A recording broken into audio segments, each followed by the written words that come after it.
तो चलिए अब हम कॉन्ट्रा वाउचर समझ लेते हैं। कॉन्ट्रा वाउचर क्या होता है? कॉन्ट्रा वाउचर होता है दोस्तों, जैसे कि अगर बैंक में हमने कैश जमा कराना है या बैंक से कैश निकालना है, तब कॉन्ट्रा वाउचर का इस्तेमाल किया जाता है एंट्री डालने के लिए। चाहे सॉफ्टवेयर आपका मार्गो हो, टैली हो, बीजी हो, तो कॉन्ट्रा वाउचर यूज होता है इन सॉफ्टवेयर में। और उसके अलावा एक बैंक से दूसरे बैंक में अगर पैसा ट्रांसफर कर रहे हैं, मतलब एक बैंक में जमा कराया दूसरे से निकाला, ठीक है ना, तब भी जो है कॉन्ट्रा वाउचर का ही इस्तेमाल होगा। तो मैंने इसको समझाने के लिए दो बैंक पहले ही क्रिएट कर लिए हैं। ये देखिए, लेजर में जाके मॉडिफाई में मैं आपको दिखा रहा हूँ। जैसे कि स्टेट बैंक मैंने आपको वीडियो बना के बता दिया था कि कैसे क्रिएट करना है। ये स्टेट बैंक मैंने बना लिया है। और उसके बाद HDFC, ये देखिए ये बाद में मैंने क्रिएट कर लिया है। तो जो कि संडे को क्लोज होगा, तो संडे को एंट्री डालेंगे तो एंट्री डलेगी नहीं। तो एंट्री डालने के लिए अकाउंट्स में जाना है, वाउचर में। तो कॉन्ट्रा यहाँ पर गए, ये 11/1/20 को ही एंट्री डाल रहे, तो आपने भी अपनी डेट सेलेक्ट कर लेनी है। तो यहाँ पर क्रेडिट आ रहा है, तो यहाँ पर मैं डेबिट करूंगा। सबसे पहले डेबिट। तो अब क्या कर रहा हूँ कि बैंक में कैश जमा करा रहा हूँ मैं। तो HDFC बैंक है, तो HDFC बैंक में 1000 रुपये हमारा जो है डिपॉजिट हो गया। तो क्रेडिट क्या होगा? क्रेडिट होगा कैश, क्योंकि कैश जो है वो 1000 रुपये हमारे कैश इन हैंड से कम हो जाएगा और बैंक में जाके 1000 रुपये जमा हो जाएगा। तो यहाँ पर आप नरेशन लिख सकते हैं इस तरह, कैश डिपॉजिटेड। तो ये हो गया, एक एंट्री हमने कैश जमा कराने की डाल ली है। अब कैश निकालने की एंट्री डाल लेते हैं। तो अब यहाँ पर एंटर करेंगे, अब डेबिट होगा कैश, क्योंकि बैंक से हम कैश निकाल रहे हैं, 2000 रुपये कैश निकाल रहे हैं, तो कैश डेबिट हो गया। और क्रेडिट क्या होगा? बैंक होगा। तो स्टेट बैंक ऑफ इंडिया से जो है हम कैश निकाल रहे हैं। तो क्या यहाँ देखिए, स्टेट बैंक ऑफ इंडिया जो है क्रेडिट हो गया। तो यहाँ पर चेक नंबर आपने लिख लेना है, जो चेक नंबर है। और यहाँ पर लिख सकते हैं सेल्फ विड्रॉल, जो भी नरेशन है, या चेक नंबर इतना लिख के कैश विड्रॉल करके आप नरेशन लिख सकते हैं। तो इसको कर लेते हैं सेव। कैश निकालने की भी एंट्री डाल ली है। अब करते हैं एक बैंक से दूसरे बैंक में ट्रांसफर वाली एंट्री कर लेते हैं। तो डेबिट करेंगे पहले, यहाँ D दबाएंगे तब भी आ जाएगा। डेबिट मतलब जो है हम HDFC बैंक में पैसा जमा हो रहा है, हमारा 3000 रुपये जमा हो रहा है। तो यहाँ पर चेक नंबर लिख सकते हैं।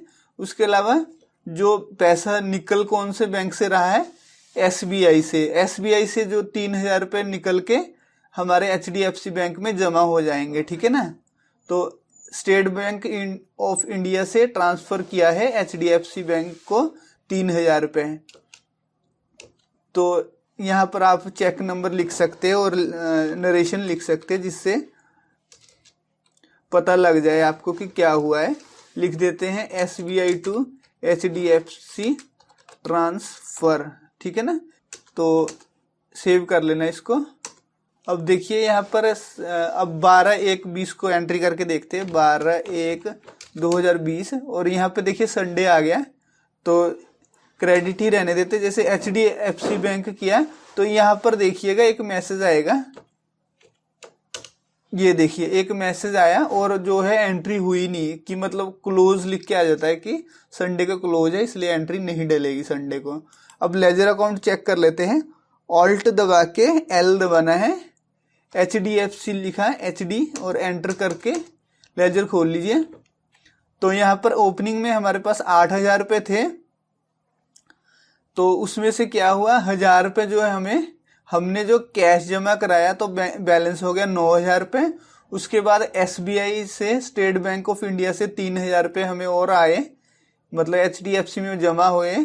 तो टोटल 4000 रुपये जमा हुए। तो 8000 प्लस 4000 जो है 12000 रुपये ये बैलेंस आ रहा है बैंक का, इसका HDFC का। अब स्केप करेंगे और लिखेंगे state bank of India, enter करके आगे बढ़ेंगे। तो यहाँ पर देखिए हमारे पास जो स्टेट बैंक ऑफ इंडिया में 20,000 रुपये पड़े थे ओपनिंग में, पिछला बैलेंस, उसमें से हमने 3,000 रुपये एक तो इसको HDFC को ट्रांसफर कर दिया, मतलब HDFC में जमा करा दिया 3,000 रुपये। और दूसरी एंट्री हमने फिर क्या किया, कैश निकाला स्टेट बैंक ऑफ इंडिया से 2,000 रुपये। तो क्या हुआ, 20,000 रुपये में से जो है 5,000 रुपये निकल गए, तो जो बैलेंस है 15,000 रुपये रह गया। ठीक है ना, 3 और 2, ठीक है ना, 3,000 प्लस 2,000 क्या बनता है, 5,000। तो 20,000 रुपये में से 5,000 निकलने के बाद ये बैलेंस 15,000 रह गया। तो साथ के साथ ये देखिए बैलेंस यहाँ निकलता जाएगा। अब कैश वाला अकाउंट चेक कर लेते हैं। कैश लिखा मैंने, एस्केप करने के बाद एंटर करके आगे बढ़ता हूँ। तो ये देखिए कैश का ये लेजर डेट आ गई, 1/4/19 से 11/1/2020 तक की एंट्रियां हैं। तो ये रिसीट में ये देखिए 1,000 रुपये कैश रिसीव हुआ है, किसी पार्टी से रिसीव हुआ होगा, ठीक है ना। और ये एक सेल किया है 5,040 रुपये का, राकेश कुमार, बिल नंबर 1।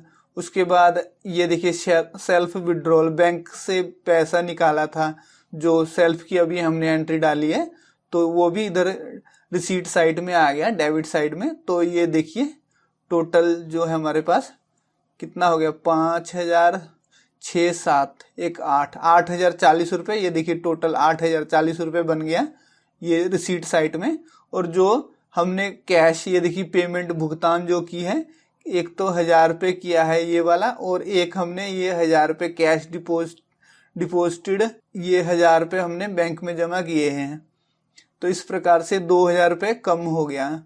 तो ये देखिए साथ के साथ बैलेंस आता जाएगा। पहले 1,000 रुपये आ गया, फिर ये 6,040 बन गया जुड़ने के बाद, फिर 6,040 में 1,000 रुपये निकलने के बाद 5,040, फिर 5,040 में फिर 1,000 रुपये निकल गया 4,040, फिर ये 2,000 जुड़ गया, और 6,040 जो हमारे पास कैश इन हैंड, ये देखिए क्लोजिंग, इतना कैश इन हैंड किताब में अपने पास इतना कैश पड़ा है।